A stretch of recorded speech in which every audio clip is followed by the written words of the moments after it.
Tonight, thousands in the city protesting against Daniel Andrews' pandemic powers. Flood rescue, a driver and passenger trapped in Melbourne's west as Victoria shivers through a November chill. Unvaccinated parents locked out of school buildings. Hopes for a Christmas spending boom. Predictions Victoria could top the nation. Pop star Britney Spears finally free to the delight of die-hard fans. And breathtaking baby news from Melbourne Zoo's elephant enclosure. Live from Melbourne, 7 News with Mike Amor starts now. Good evening. Thousands of people have taken to the Melbourne streets to protest against the Andrews government's pandemic laws. Just before this afternoon's rally began, the state opposition called for Victorians to fight on every level. The controversial new pandemic bill will be debated in the upper house next week, but outside Parliament today there was no debate, instead a unified message. Don't pass that draconian bill. Kill the bill. Does everybody want to kill the bill? This new pandemic bill, God help us if that comes through, because basically that gives him complete control. They gathered at the State Library, then marched to State Parliament with their flags and their fingers. One on horseback. A lot of punishment coming. The state opposition pushing for stronger action now. I would encourage Victorians to fight on every level against Daniel Andrews' terrible pandemic bill. Their concern, the powers granted to the Premier in the unprecedented pandemic bill. But speculation it's going to be amended to get it passed through the upper house with the help of independents isn't enough to calm this crowd. We're always going to be underdance them. We're always going to have to obey by his rules. Gives him unadulterated powers. He can declare a pandemic even if there is no pandemic. He can arrest people and detain them for 2 years. The changes are terrifying. This is not about our health. This is about you trying to control us. I'm not an anti-vaxxer, I'm not a pro-vaxxer. I'm a pro-choicer. Among the speakers, federal MP Craig Kelly. The Premier of this nation is a bully and a fascist and an abuser of human rights. And State Liberal MP Bernie Finn. If you think things are bad now, just wait until the pandemic bill goes through the Parliament, if indeed it does next week. This bill is so evil. It is so wrong. Despot Dan wants to become an emperor. Many of the people that you see here are just normal, everyday people worried about their jobs, they're worried about their kids, they're worried about their rights being infringed, and they want to take a stand for it. Government is answerable to the people, and I'm not talking like some lynch mob kind of things. It's up to us to become proactive in the political process. It's become a regular sight on our streets, and they'll be back. Another protest organised Saturday next week called the Worldwide Rally for Freedom, and instead of just being in Melbourne, it will be in cities around Australia and the world. They need to know there's an election coming. Providing he doesn't ban it, anything could happen. It's gone through extensive consultation with the health experts, with human rights experts, and importantly, of course, we need a better system to be able to deal with any future pandemics. As trams were delayed and diverted for hours, a hot new item was a Dan Andrews inflatable, selling for $40. It's supposed to be a punching bag. I didn't buy it for that reason.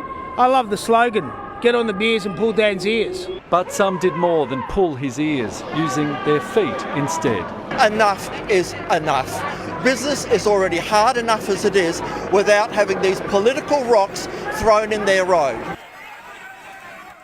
Paul Dowsley joins us live now. Paul, with restrictions eased, it was a different police response today. A real step back, Mike, restrained and subdued with smaller police numbers. No riot squad visible on the streets, for instance, but they were keeping a close eye at every turn, particularly making sure Parliament was protected. This protest was technically a breach of our coronavirus restrictions at the moment. Only 30 are allowed to gather outside at events like this where you can't check in. But it seems police today weren't looking to enforce that, Mike. There were no arrests today. OK, Paul, thank you. There's widespread flooding and power blackouts across the state after heavy rain and strong winds. Melina Saris joins us live. And Mel, a driver in Williamstown needed rescuing from floodwaters. Mike, the Toyota became caught in floodwaters on Racecourse Road around 3:30 this afternoon. The driver and passenger are incredibly lucky. With so much wet weather and flooding around the state, it's a reminder to never drive or walk through floodwaters. As little as 15 centimetres is enough for a small vehicle to start floating. Even this four-wheel drive Toyota wasn't enough to beat floodwater in Williamstown. A rescue crew tying a cable to the door frame, ripping off a side mirror to drag the car out of the 70-centimetre deep water. 2 people in the car got out unhurt. A weekend of weather which wouldn't be out of place in July. Only it's November and summer's just 2 weeks away. It's bloody cold. It's wet as well, especially in the east of the state. For a number of areas, it's probably the month's worth of rain in about a day or so for many locations, particularly around East Gippsland. In the 24 hours to 9 a.m, there were widespread totals of between 50 to 100 millimetres from Traralgon to Mallacoota. In the past 24 hours, there have been 390 calls to the SES, mostly for fallen trees. The damage has been widespread, with residents from Traralgon to Lakes Entrance needing help. Closer to Melbourne, Cranbourne and Point Cook were also busy. More than 2,000 properties across the state are still without power. 122 are in the Dandenongs, which has been hit hard this year. There is an overlap of those outages with outages that were experienced in the June event and the October event. The threat of heavy rain and flash flooding has passed. There are just a few showers around this evening, but there are still a number of flood warnings in place. Rivers are rising, especially around Gippsland. The biggest concerns are the Avon and the Mitchell rivers. Gusty winds return tomorrow. A severe weather warning is in place for a number of at-risk areas. Those winds could be damaging by tomorrow evening. I'll have all of those details straight after sport, Mike. We'll see you then. Thanks, Mel. Unvaccinated parents will remain locked out of their children's schools for the foreseeable future, limited to dropping off their children outside the school. Tonight, health experts are warning the unvaccinated will have to remain heavily restricted until well into the next year. At Alkira Secondary College, a pop-up vaccination hub for the school and local communities. The highest take-up, students like 15-year-old Olivia. I think it is important to come get it so you can reduce the risk of other people getting it. Parents here too being vaccinated. But elsewhere, some unvaccinated parents are devastated, allowed to drop off kids at school but no longer allowed into school buildings or end-of-year functions.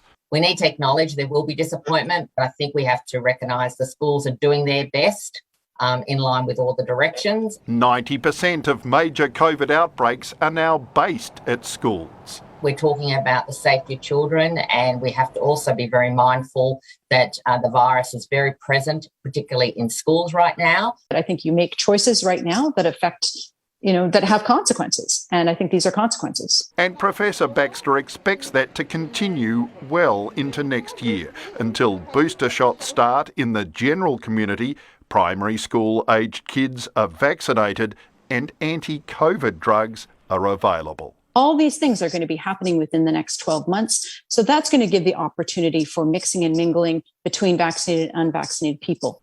Today, 1,221 new COVID cases, tragically 4 deaths, and an important change. Yesterday, we got the active cases in intensive care, 82, but today, the active cases, 77, and others still desperately ill in ICU, but no longer infectious, 63.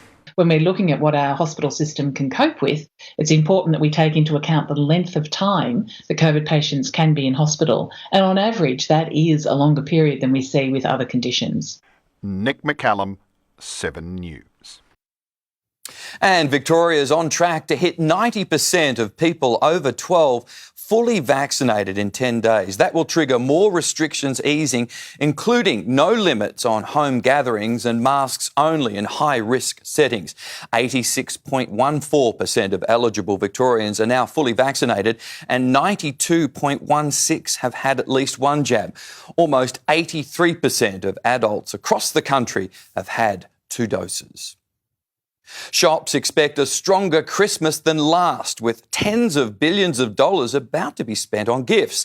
The National Retail Association predicts Victoria to bounce out of lockdown stronger than other states.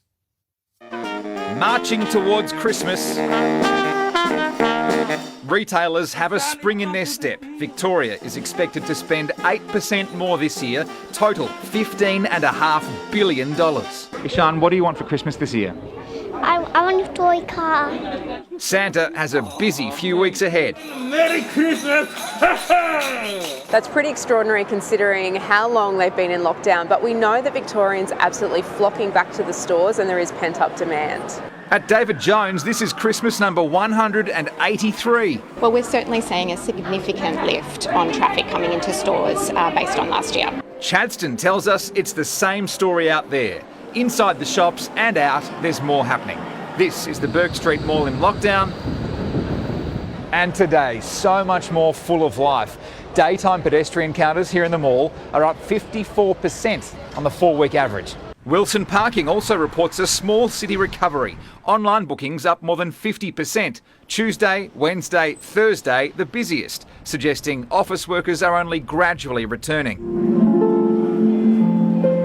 If the kids are harping on about those presents, personal shoppers are available in some DJ stores. We've got a great Lego selection here at David Jones, and our Barbie Dream House is always a really high in demand item. What did you want for Christmas this year? A skateboard. Retail is one of the few industries COVID unvaccinated people are allowed to attend and work, at least until November 24, when vaccine passports in shops become mandatory. Consumer confidence is building now that I think vaccine levels are higher. And of course, if you look at those national figures across the country, Australians are going to spend $60 billion between now and Christmas. Music to the ears for those in the industry, one of the last to come out of lockdown. Blake Johnson, 7 News. Scott Morrison has signalled the $1,080 low to middle income tax offset could be extended as the Prime Minister considers tax breaks ahead of the election. Opposition leader Anthony Albanese says Labor would support an extension. We would welcome any support for low and middle income earners, including any changes that are made to the income tax offset. We will continue to explore every opportunity to keep taxes as low as possible, including when we come to looking at the next budget. The refund is due to expire next June. Defence Minister Peter Dutton says Australia would help defend Taiwan if China invaded.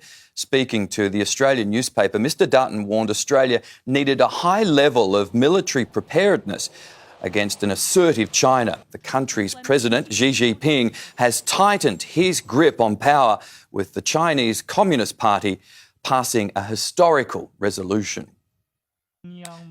Britney Spears has finally won the battle for her own freedom. After being under her father's control for more than 13 years, tonight the pop star is officially in charge of her own affairs, triggering wild celebrations from die-hard fans. The conservatorship of Britney Spears has been terminated. What started as a hashtag now an historic legal ruling as those that fought to free Britney erupted with joy. I am absolutely just stunned right now. I can't believe what's going on. Britney Spears is free from her conservatorship. The ruling was swift. No objections to the judge's finding the conservatorship of the person and estate of Britney Jean Spears is no longer required. Britney, as of today, is a free woman and she's an independent woman. It means Britney's back and in control of her $80 million fortune, the final step after the removal of her father, Jamie Spears, and his total authority over her money, relationships and even birth control. Britney's body, Britney's choice! The pop star, not present in court but online, set expectations. And when the ruling was handed down, Britney thanked her fans that drove this legal challenge. Good God, I love my fans so much, she posted. Best day ever.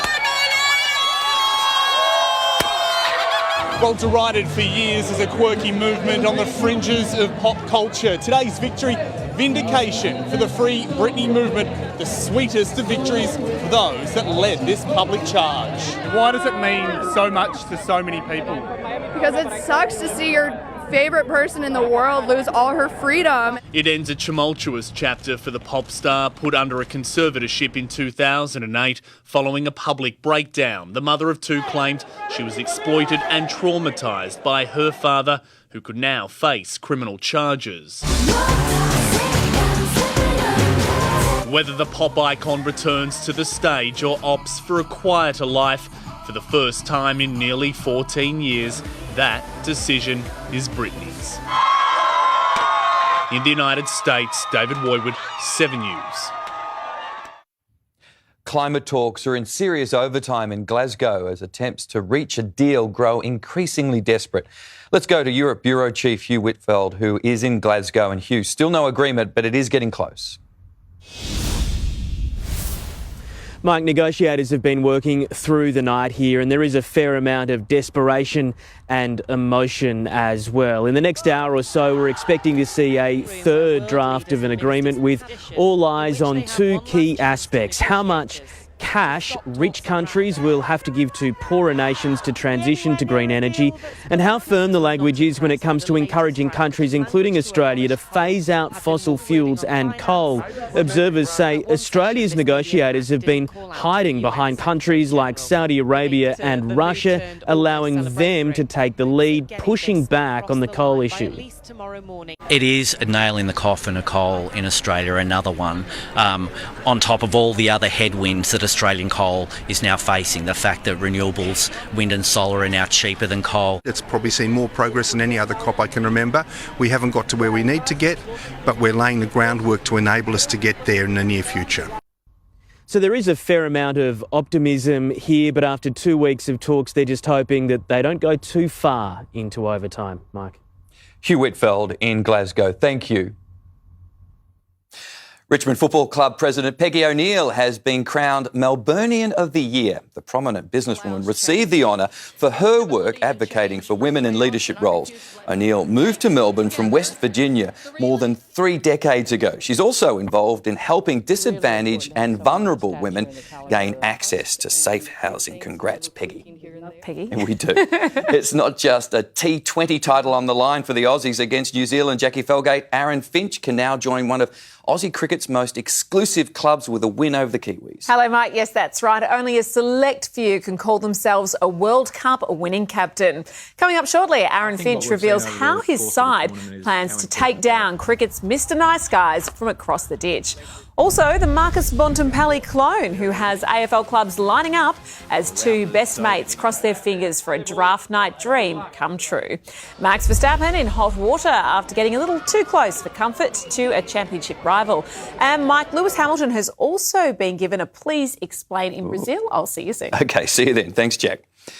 There's history unfolding in the elephant enclosure at Melbourne Zoo. Coming up, the breakthrough helping save this endangered species. Plus, Melbourne's housing boom now extending beyond the city fringe. He survived a space flight with William Shatner, but now this astronaut has perished. New clues on the fire, the missing camper's high country campsite, and the new technology helping diagnose one of Australia's biggest killers. A special medical report later on 7 News. The person responsible for the murder of high country campers Russell Hill and Carol Clay may have botched an attempt to cause a massive explosion. Police found a gas bottle inside the burnt remains of Russell Hill and Carol Clay's tent. If it had caught alight, the entire area could have been destroyed. Police are still searching for this blue 1990s Nissan four-wheel drive. Looming interest rate rises could hit recent home buyers harder in some Melbourne suburbs as soon as next year. Despite the warning, the post-lockdown boom is showing no signs of slowing. The high prices spreading well beyond the metropolitan area. Rain, hail or shine, home buyers are still turning out in record numbers. 15 bidders today fighting for this 5-bedroom home. For $1.5 million, $100,000 over reserve. Fantastic. Yes, I was so nervous all morning. Wheel is ill in general. I mean, it's gone up like everywhere. We just can't keep up with the demand. Strong auction results mirrored in regional Victoria too. This 3-bedroom California bungalow in North Geelong sold for $1.1 million, the first in the suburb to ever reach 7 figures. Geelong is a lifestyle option. It's becoming really apparent that with what's going on down at Bellarine, the Spirit of Tasmania coming down to Geelong, the prospect of fast rail, Avalon Airport. 1,680 properties are scheduled to go under the hammer this weekend across 354 suburbs. The top locations: Reservoir, Glen Waverley and Carnegie. New data is predicting which suburbs will be most at risk of mortgage stress when interest rates rise. Homeowners in Balwyn, St Andrews Beach and here in Parkville expected to be hardest hit. We've calculated how typical mortgage repayments on recent purchases will increase when interest rates go up, compared with average local incomes. While other suburbs compare quite favourably. Some suburbs that are on the other end of the spectrum for affordability are places like Diggers Rest, Melton and Werribee. And Sarah Jones, today's auction results from REIV are just coming into the newsroom. Yes, Mike, out of the 915 auctions reported today, 750 sold with a clearance rate of 82%. Meanwhile, 165 homes were passed in. Mike? Sarah, thank you. A millionaire astronaut who travelled into space with William Shatner last month has been killed in a plane crash. Glenn DeVries joined the Star Trek actor and 2 others, including Australian entrepreneur Chris Boshusen, in the Blue Origin mission. The 49-year-old was on board a small plane which went down in New Jersey Woodland. The man he was flying with also died. The Melbourne Zoo is about to make history with 3 of its Asian elephants pregnant and due to give birth at around the same time. It's being heralded as a huge boost for the research into the majestic animals now considered a threatened species in the wild. A mammoth maternity ward. These ultrasound images confirming the pitter-patter of big feet arriving at the end of 2022, start of 2023. The heartbeat, their little legs moving. When I saw that image, I did get very emotional, as the whole team did. We all shed a little bit of tear. Marley, Nemoy and Dakun all pregnant at the same time. A global miracle, and it's one we're really delighted about. And the miracle maker, the father of all 3, Luk Chai, brought in from New South Wales last year.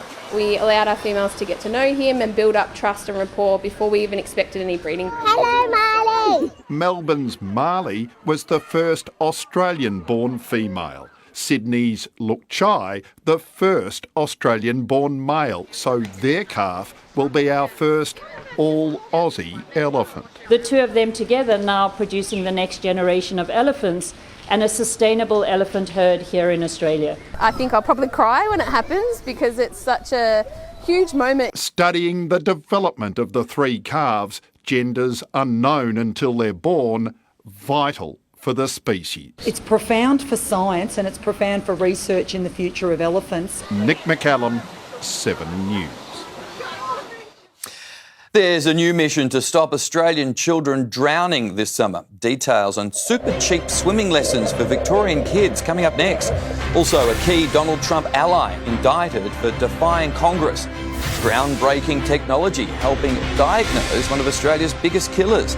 A family of 4 trapped in the desert with no way out. And we take you inside the Regent Theatre for the first performance of Moulin Rouge.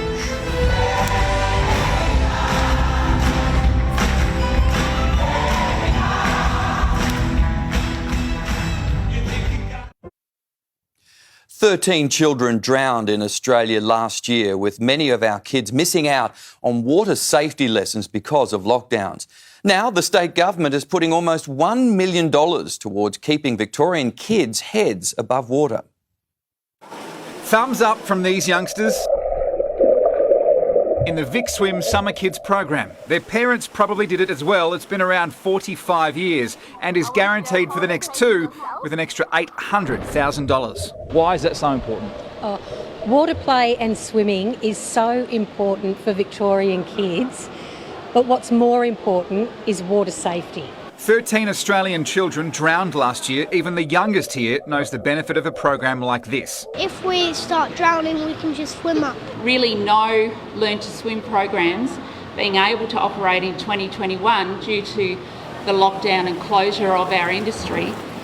Really, Vic Swim 22 is more important than ever. Catching up on life-saving rules, among other things. What have you missed out on in the last 18 months? Well, we've missed out on having fun, doing swimming lessons. What does it cost for a family to put their kid through the program? This is $35, so it's a low-cost program which makes it accessible. A small price for a big lesson. Blake Johnson, 7 News. Donald Trump's former chief strategist, Steve Bannon, has been charged with contempt of Congress, refusing to testify about the January 6 Capitol riots. He'd been subpoenaed over what he knew about plans for the protests that spiralled out of control. The 67-year-old's lawyer argues his communications involving the former president are protected. If convicted, Bannon could face up to a year in prison and $130,000 in fines. Protests have erupted in the Netherlands as COVID restrictions return to try to combat rising infections. Demonstrators gathered in The Hague as tensions with police escalated. Partial lockdown measures are being brought back, including gathering limits and new rules on non-essential shopping. As we go to air tonight, a young family is trapped in the Simpson Desert, right in the heart of Australia. Their camper van bogged with no way out. Rescue crews have found them, but are powerless to help, at risk of getting stuck themselves. Shot out of the sky above the Simpson Desert, a maritime safety jet drops a satellite phone to the stranded Zavros family as Ori and Lindsay Zavros' adventure with their 2 children comes to a screeching halt. The communications care package was just as important for their extended family, worried sick 3,000 kilometres away in Perth. Hectic, and horrible, not knowing really what was wrong. Parents Largus and Theo were alerted when the distress beacon went off and were forced to endure 5 hours without word of their condition until the phone rang. Really good to hear your voice, basically. And then I jumped in and said, let me put you on speaker. The auto electrician built the camper truck that's taken his family through some of Australia's most challenging terrain in style. Their aim is to cover every aspect of Australia, documenting their travels online. I'll do another video of the truck if you guys want to see that. But now they'll be facing their biggest challenge, stuck for up to 2 weeks, relying on solar power, supply drops and their own stockpile. The mud flats are absolutely soaked, so they didn't get very far at all. That's where they're bogged. Even though the Zavros family is being forced to stay put, they're racing against the clock. They're trying to complete their journey and return here to Perth in time for Christmas. For now, they've got no choice but to hurry up and wait. Ben Downey, 7 News. It's one of Australia's biggest killers, and when it comes to surviving a stroke, every minute counts. Now, new groundbreaking technology is helping diagnose patients without the need to attend hospital. Glenys Dickmanis got the fright of her life when she suffered a stroke 6 months ago. I couldn't speak and I lost strength in my legs, both legs and both arms. The Black Forest grandmother says she's lucky it didn't kill her. They always suspected that it was probably caused by a clot from my heart, but they couldn't prove it. To help prevent it happening again, The 77-year-old's had this new high-tech device implanted in her chest. She's the first patient in the country to be fitted with one. It's helping doctors find out what caused her stroke and how to avoid another one. Within a few days, we've actually picked up that she's had a 2-hour episode of atrial fibrillation, and we've now been able to initiate treatment for her to prevent her having a further event. The groundbreaking Bluetooth technology monitors a patient's heart rhythm.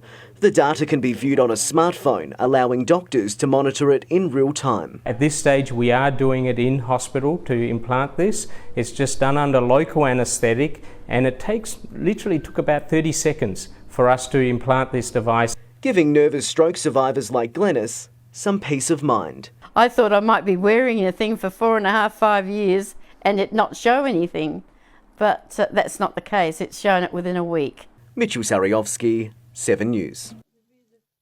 10-time Tony Award-winning Broadway musical Moulin Rouge has finally opened at Melbourne's Regent Theatre. After a 3-month delay due to COVID, the smash hit musical based on the Baz Luhrmann film premiered to a reduced capacity audience of 1,500.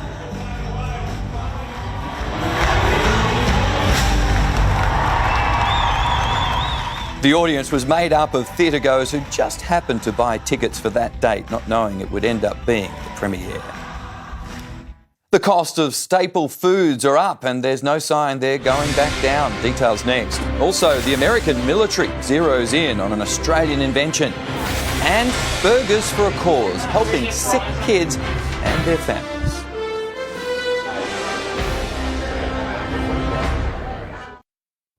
Two people have escaped without serious injuries after a dramatic rollover on the Balti Bridge this afternoon.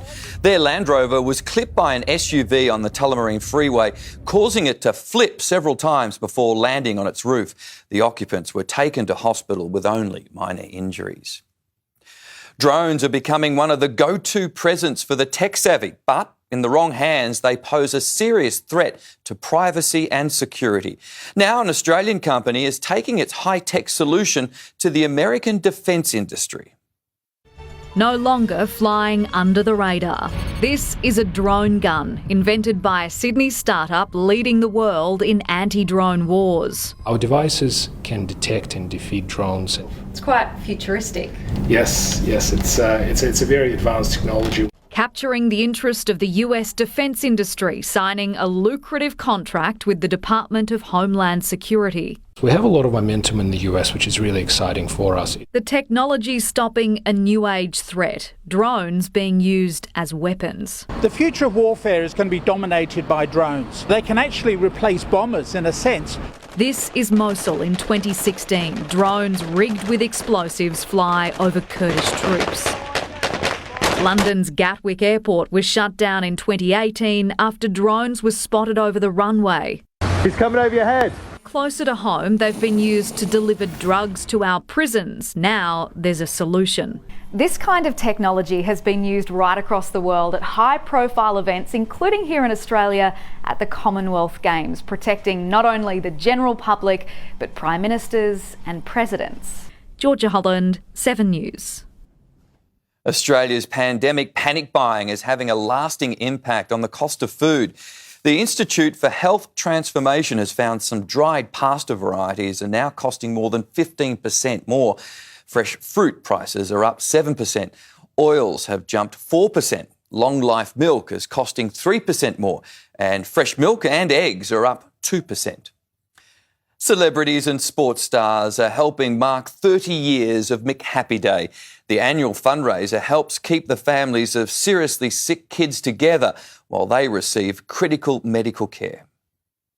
The Robertson family packed up their lives in New Zealand to bring 2-year-old Theo to Melbourne for life-saving heart treatment. Thanks to Ronald McDonald House, it soon felt like home. We didn't have any friends or family here when we first arrived, and they were just kind of like an extension of that. Just what they needed during one of the toughest times of their lives. They've given us a home.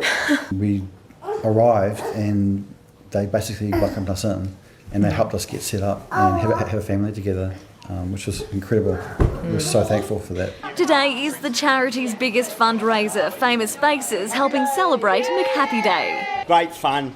kids, animals outside, and just a great atmosphere. It's a real privilege to be able to do it in my position, in our position, to be able to have a positive impact on people. Giving families across the country an extra taste of excitement. I loved it. I love McHappy Day. It's a lot of fun to work. $2 from every Big Mac sold goes to the charity, but you can also buy the silly socks and the helping hands as well. Over the past 3 decades, McHappy Day has raised more than $56 million to support the families of very sick children. And despite the challenges of COVID, Australians are still digging deep.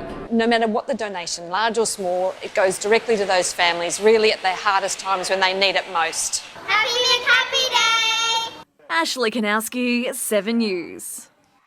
Sport is next with Jackie and Jack. Aaron Finch has laid down the law to the Aussies. Hello again, Mike. Yes, he certainly has. We'll hear from the Aussie skipper next with a piece of history on the line against the Kiwis as our test number 3 adds another string to his bow. Also, from kindergarten to the MCG, how 2 best mates hope to take the AFL world by storm. Caught red-handed, the vision that has Max Verstappen off to the steward's room. And down but not out, the incredible Steph Curry show rolls on. Welcome back. Don't walk. That's the order from Captain Aaron Finch to each Australian batter ahead of the T20 World Cup final. Monday morning's clash looms as one of the biggest ever matchups against our fierce Trans-Tasman rival. Australia made a miracle comeback against an unbeaten Pakistan. New Zealand upset tournament favourites England to set up a Trans-Tasman final. You've got to be in it to win it. The no-brainer, no repeat of Dave Warner walking when replays revealed no contact. Under T20 international rules, both teams get 2 reviews. And with an elusive trophy at stake, Finch wants both used, batting or fielding. If you think that it's out, you use it. If you're batting, you think it's not out. Adam Zampa admits pre-tournament criticism drove Australia as a team. The leg spinner revealing he's always bowled with a chip on his shoulder. Growing up in the country, there was always a city guy that's better than me, or there's always been someone that turns their leg spinner more than I do. So, yeah, I do thrive off that. Proof in his bowling and on the scoreboard. Stunning Bangladesh with a career best 5 for 19 in a crucial win during the group stage. In a format where spinners are often cannon fodder, Zampa is the tournament's second highest wicket taker with 12, well ahead of pace trio Mitchell Starc, Josh Hazlewood and Pat Cummins. Wickets through the middle is what I'm trying to achieve, and luckily so far I've been able to do it. Do it again Monday morning and the Aussies may get their hands on the T20 World Cup for the first time. Andrew McKinlay, 7 News. WA speedster Jai Richardson has put his name into Ashes calculations after finishing with a 5-wicket second innings haul against Queensland. Aussie batter Marnus Labuschagne tried his hand at medium pace against Test teammate Cam Green. Bowled him. And Marnus is off on a 100-metre run as he's bowled Cameron Green. Despite Labuschagne's success, WA claimed a comfortable 7-wicket win. The AFL draft is just 11 days away and Victoria's top prospects have one final shot to impress. For one inseparable duo, it's a chance to fulfil a lifelong ambition since they first picked up a Sharon together at Kinder. Best mates since kindergarten are now hoping to share their dreams at the AFL draft. We've always sort of had that connection, just whenever we see each other in the field, I suppose we just try and look for each other. Finn Callaghan and Blake Howes have played together from juniors to St Bede's College and now the Sandringham Dragons. Finn rated as a potential top 5 prospect this year. It's been a pretty long year this year with no footy, so I'm just really excited to get into training. A left footer that's emerged this year as one of the top choices in this year's draft. He's got a little bit of the bounce about him. As for his mate Blake, probably his greatest strength is definitely his athleticism and aerial marking. Sandringham has consistently produced some of the country's best AFL talent, including Andy McGrath, Josh Kelly, Bailey Smith and the King twins. Constantly the Sandringham Dragons come up with the highest number over time, and that's about 6 players a year that make it. Victoria's draft hopefuls will have a final chance to front recruiters at a training session next Monday, ahead of first round selections on November 24. Finn has athleticism in his genes. Dad, Brett, was a 400-metre Commonwealth Games runner and helped him train through lockdown. Especially over COVID last year, we were able to do a lot of training together, so it's really good. While they'd love to land at the same club, both say just making an AFL list is the goal. We'll always still catch up. We'll be mates for a very long time, so yeah, we'll be all right. Laura Spurway, 7 News. Great story. Aussie Matthew Dellavedova has kicked off his new NBL chapter in style. The Melbourne United recruit wasted little time to get on the scoreboard in United's first NBL Blitz game. Good D, step through, little up and under from Matthew Dellavedova, his first points in an NBL jersey. At half-time, United trailed the New Zealand Breakers by 3 points. Not even the courtside cameraman could stop Steph Curry's hot streak in the NBA. The Warriors star knocked down 40 points as Golden State dominated Chicago. Meanwhile, Aussie Joe Ingles has been hit with a $30,000 fine for making contact with a referee in yesterday's scuffle against the Packers. Anton De Pasquale's love affair with Sydney Motorsport Park has continued. The third straight round at Eastern Creek was a horror show for Tickford Racing. James Courtney spun out on the opening lap before Jack LeBrock ran up the back of Tickford teammate Cam Waters. At turn 8, LeBrock is in the fence and he's managed to tag his teammate. Round goes Cam Waters. It's another bad news weekend, unfortunately for Cam. De Pasquale held off championship leader Shane van Gisbergen for his fourth win in the last 7 races. Max Verstappen has been issued with a please explain after video captured him appearing to touch the rear wing of Lewis Hamilton's Mercedes in Brazil. Hamilton also faces a penalty for a potential DRS infringement as he claimed pole for tomorrow's sprint race in Brazil. He goes faster still and the crowd absolutely love it. Hamilton on top in qualifying here at Interlagos. Get in there, Lewis. Let's go. Daniel Ricciardo will start the sprint race from 9th. And the wet and muddy conditions suited Cranbourne local King Magnus in the $500,000 Cranbourne Cup. King Magnus surges. King Magnus in front, looking for a local win. King Magnus won the Cranbourne Cup. Last year's Derby-winning jockey Lockie King helped trainers Robbie Griffiths and Matthew DeCock claim victory at their home track. And that wraps up Saturday Sport, but love to see the young guys about to go through the draft. It's great. Yeah, I was fascinated by that story. Yeah, fantastic. Brilliant. Thanks, Jack. Well, Saris is next with the forecast, and Mel, there's more wet weather on the way. There is, Mike. We have a dry break tonight and early tomorrow, but showers redevelop from the mid-morning. I'll have all of those details right after the break. Fuel the winning feeling with the Shell V-Power $50,000 Great Fuel Giveaway. 7 News is giving you a chance to win a $500 Shell gift voucher every weeknight for 4 weeks. Watch 7 News this week for the nightly code word for your chance to win. The cutting-edge technology that recognises your face. There are hundreds of points on the face that it looks at. What it means to your privacy. 7 News, Monday. After a cold, wet and windy 24 hours, showers have eased, but our dry break is only short. It was just 14.6 degrees in the city. Out here now, it is sitting on 13 degrees. There's a flood watch in place for parts of Gippsland, the northeast, central Victoria and the Otways coast. There are also major flood warnings for the Avon River, the Mitchell River in Gippsland as well. On the satellite, a low responsible for all of our rain is moving away tonight.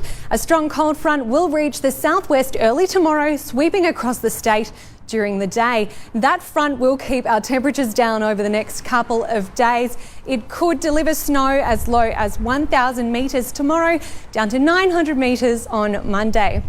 A quick check of our capitals. Warm and sunny in Brisbane, becoming windy in Sydney, showers easing in Adelaide.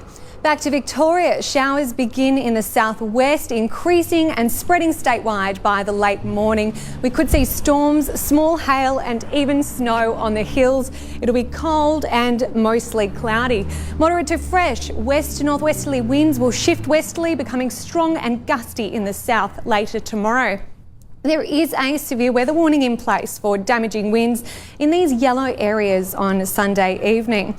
Cold, grey and cloudy over the suburbs tomorrow. Showers develop during the morning. There's a chance of a thunderstorm in the late morning and early afternoon, along with hail as well. Moderate northwesterly winds will shift westerly. Showers develop from the mid-morning in the city and the gusty winds are back as well. A chilly 7 overnight and a top of 15. Showers ease on Monday afternoon, but it is staying cold, 15. A possible shower on Tuesday, 16. Then we have a dry break, partly cloudy, 20 on Wednesday, a top of 26 on Thursday.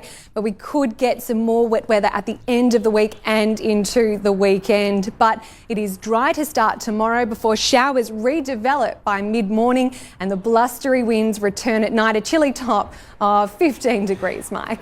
Ah, delightful. Thanks, Mel. That's 7 News for this Saturday. We'll have updates throughout the evening for now from the 7 News team. Have a great night. This is it.